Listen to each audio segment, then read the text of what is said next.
quem no arado põe a mão, trabalho certo e perto, tem serviço e profissão. Mais uma vez. Quem tem posto a mão no arado não pode mais olhar para trás, pois quem no arado põe a mão, trabalho certo e perto, tem serviço e profissão.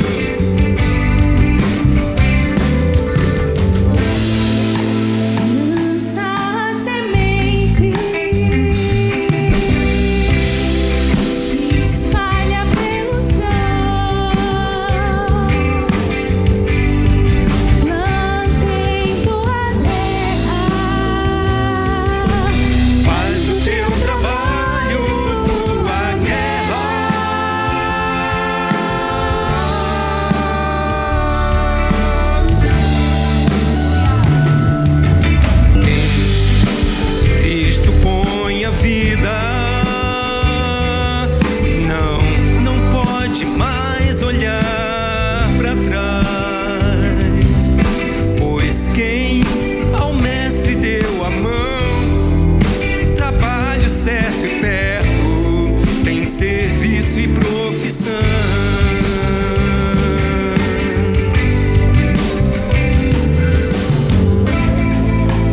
Pegue a palavra, ensina ao teu redor, mas mostre em tua vida, faz das boas novas tua lida.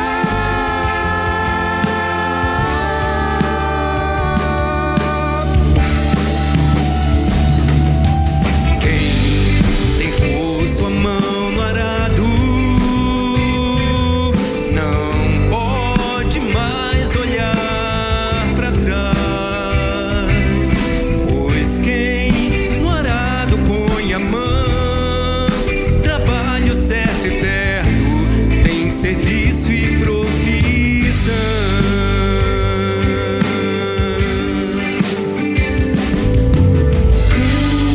Tem posto a mão no arado, Não pode olhar para trás, em Cristo põe a vida.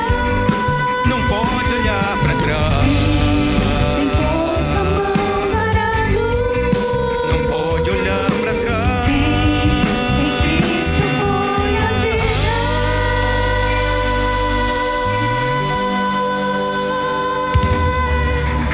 Aleluia!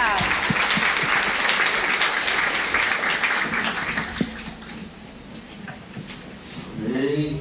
Tempo bom, né, gente? Bom dia, igreja. A graça e a paz de Jesus.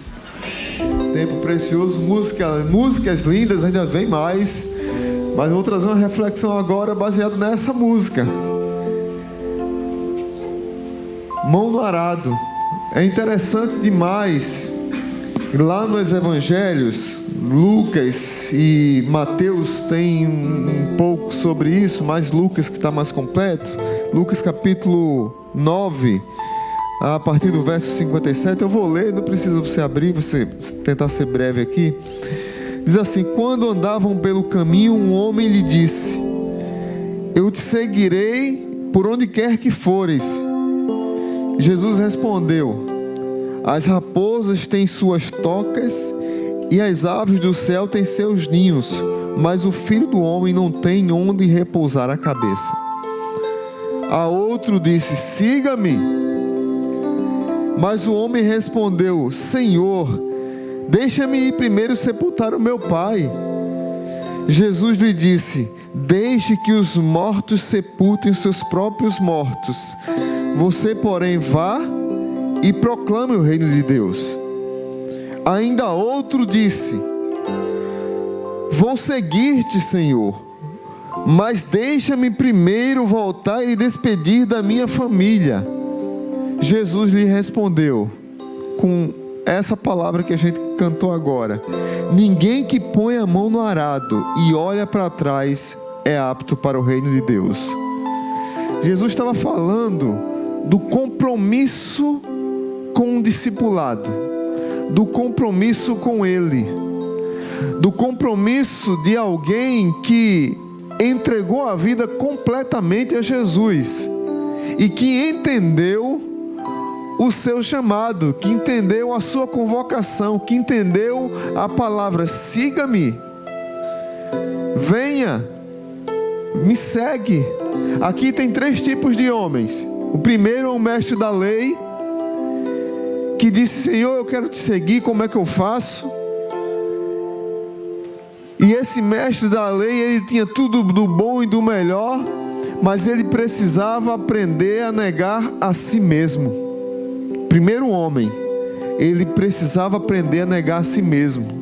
Jesus disse: eu não tenho onde reclinar a cabeça. Aí ele disse assim: não dá para mim não seguir esse Jesus não.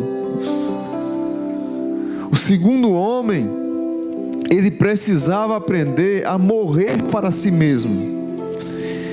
Ele queria sepultar o seu pai, não é que seja errado sepultar o pai, e Jesus não está falando contra sepultar um pai, contra sepultar alguém, não é isso. O que Jesus está dizendo é que as coisas da vida, a família, as coisas boas da vida não podem se tornar um ídolo em nós, não podem nos trazer tanta preocupação ao ponto de a gente se afastar de Cristo. E o primeiro homem precisava negar a si mesmo, e o segundo homem precisava morrer para si mesmo. E aí Jesus disse: olha, deixa eu voltar aqui. Jesus disse: olha, deixe os mortos sepultem os próprios mortos, você porém vá e proclame o reino de Deus. Mas aí vem o terceiro homem. O terceiro homem, ele quer olhar para trás, quando Jesus lhe convida para olhar para frente. O arado, quando preparado, era usado para preparar as sementes, quando se pegava no arado, não se podia olhar para trás. E aí, esse terceiro homem aqui, ele vem com a alegria de quem quer servir ao Senhor: vou seguir-te, Senhor, mas deixe-me primeiro voltar e despedir da minha família. E mais uma vez entra a família aqui. E mais uma vez eu quero dizer, não é que Jesus está dizendo que é contra a família, que você não pode amar seus familiares, não é isso. O que Jesus está falando é do compromisso com o discipulado. E que nada nessa vida, nada nessa vida pode se tornar um ídolo na nossa vida ao ponto de nos afastar de Cristo. A mensagem que Jesus quer passar é essa. É por isso que Jesus diz assim: ninguém que põe a mão no arado e olha para trás é apto para o reino de Deus. O primeiro homem precisava negar a si mesmo, o segundo homem precisava morrer para si mesmo, e o terceiro homem precisava olhar para frente e não para trás. A minha pergunta para você que está aqui nessa manhã, para você que nos acompanha pela internet: como é que está a sua vida? Em relação ao seu compromisso com Cristo. Você pegar muitas Bíblias vão dizer assim: caminho difícil de seguir a Jesus, o caminho estreito. Esse texto aqui fala sobre que seguir Jesus não é fácil, é difícil.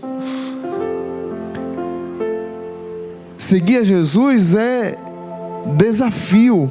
Seguir a Jesus é abrir mão. Seguir a Jesus é assumir compromisso. Seguir a Jesus é mudança de vida.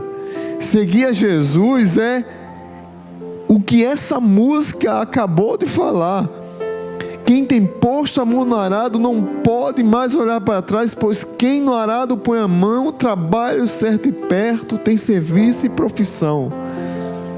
Lança a semente, como nós cantamos, espalha pelo chão, planta em tua terra, faz do teu trabalho a tua guerra. E aí ele conclui: quem em Cristo põe a vida, não pode mais olhar para trás, pois quem é o mestre deu a mão, o trabalho certo e perto, tem serviço e profissão. Minha pergunta para você é: você deu sua vida a Cristo? Você assumiu o compromisso de ser um servo de Cristo mesmo? Se sim, amém. Se não, ainda é tempo. Hoje é dia. Se você está tentando segurar o arado e tentando olhar para trás, você vai se machucar. Seguir a Jesus é pôr a mão no arado e não olhar para trás. Nós estamos vivendo uma geração de que está na moda ser evangélico. Mas a minha pergunta é: será que está na moda ser discípulo de Jesus? Aí já muda o padrão. O meu desafio para você aqui nessa manhã é: assuma o compromisso de pôr a mão no arado e ser discípulo de Jesus.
Você ficou profundamente tocado pela última música antes da agenda, além de todas as outras que foram cantadas.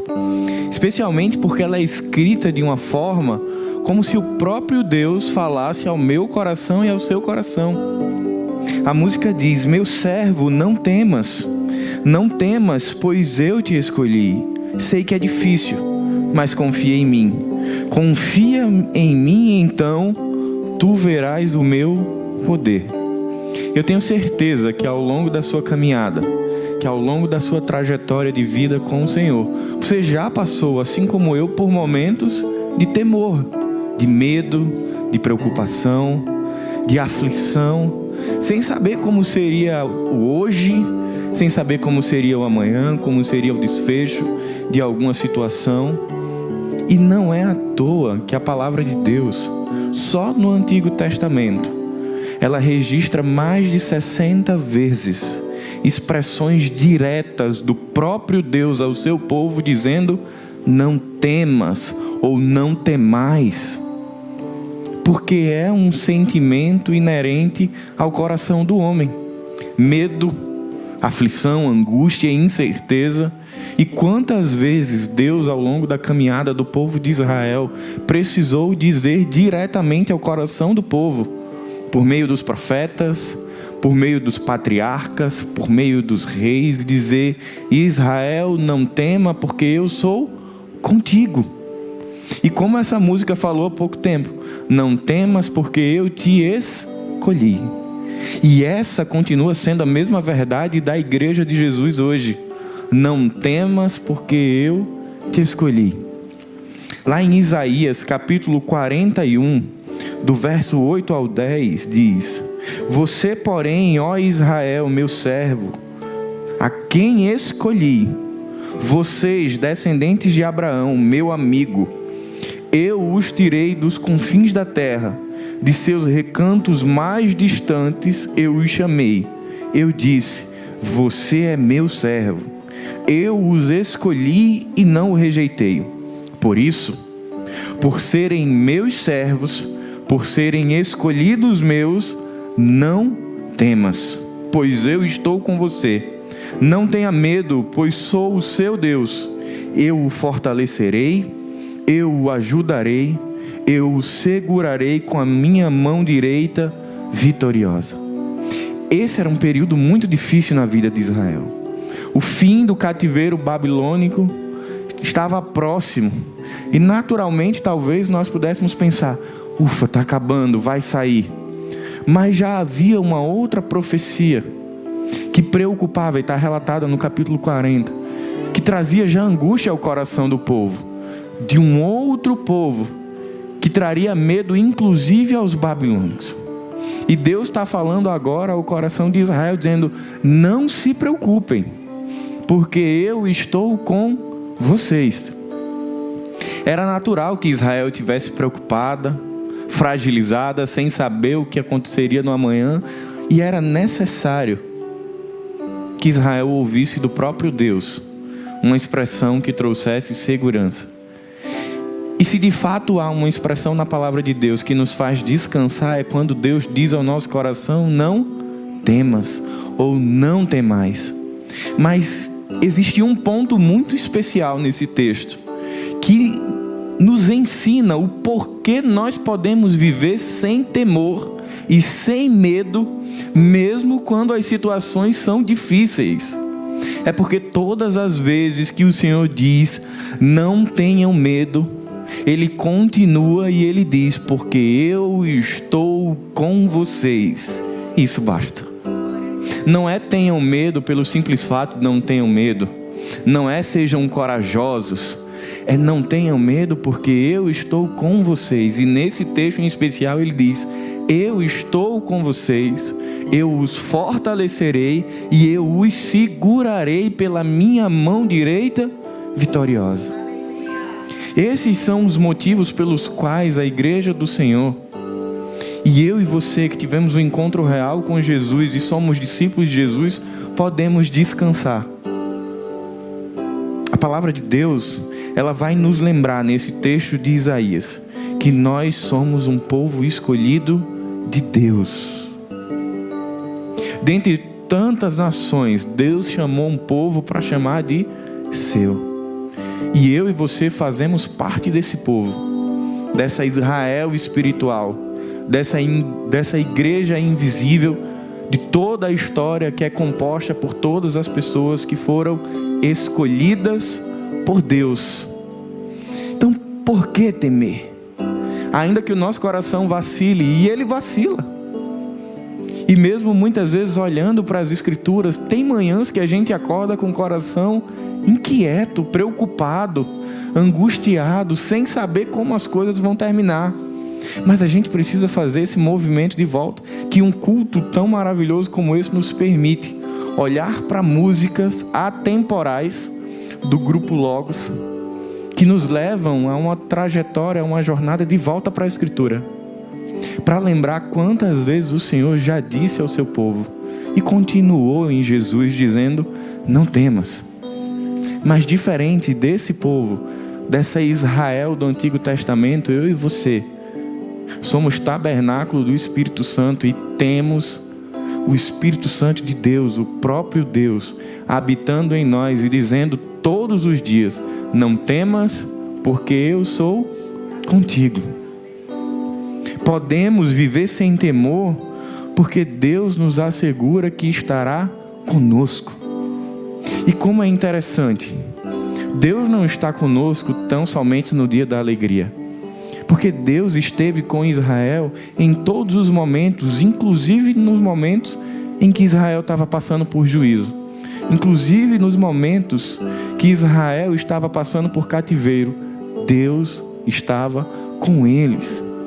Quando a gente olha para o Salmo 23 e lembramos do vale da sombra da morte, a grande diferença de passar pelo vale da sombra da morte e poder não temer é ter a convicção de que a gente não passa só. Ainda que a gente passe com os nossos familiares, mas certamente não seria o bastante. Mas a palavra de Deus nos diz que em todas as circunstâncias Ele está conosco e continuará estando. É por isso que Deus está falando por meio do seu profeta ao povo, dizendo: olha, fica tranquilo, não tenha medo, porque eu estou com vocês. O Deus dos deuses, o Rei dos reis, Senhor dos senhores, estava segurando a mão de Israel. Então eles não precisavam temer o fim do cativeiro, nem o medo do novo povo que poderia vir assolá-los, porque o Senhor estava com eles.